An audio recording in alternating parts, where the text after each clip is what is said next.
9 জন পাকিস্তানিকে গুলি করে মারল ইরান। ফের উত্তেজনা শুরু হলো দুই দেশের মাঝে। হ্যাঁ বন্ধুরা, মিসাইল হামলা ও পাল্টা হামলা উত্তপ্ত হয়েছিল ইরান ও পাকিস্তানের পরিবেশ। দুই দেশের পারস্পরিক বোঝাপড়া সেই উত্তেজনা কিছুটা কমলেও আবারও পরিস্থিতি উত্তপ্ত হতে শুরু করেছে। খবর বেরিয়ে এসেছে সামনে এটাই যে ইরান সীমান্তে 9 জন পাকিস্তানি অজ্ঞাত পরিচয় বন্দুকবাজের গুলি করে হত্যার পরে থেকে আবারও শুরু হয়েছে দোষারোপের পালা।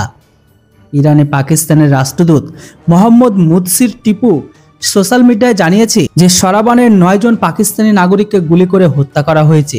তবে এই ঘটনার দায় এখনো কোনো ব্যক্তি বা কোনো গোষ্ঠী নেয়নি বলে জানিয়েছে টিপু।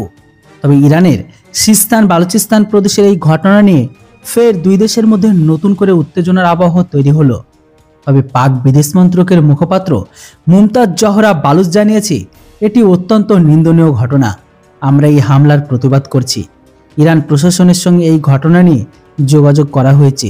দ্রুত তদন্ত করে যাতে হামলাকারীদের ধরা যায় সে কথাও জানানো হবে। অন্যদিকে ইরানের বিদেশ মন্ত্রকের মুখপাত্র নাসির কোনানও এই ঘটনার নিন্দা করেছেন।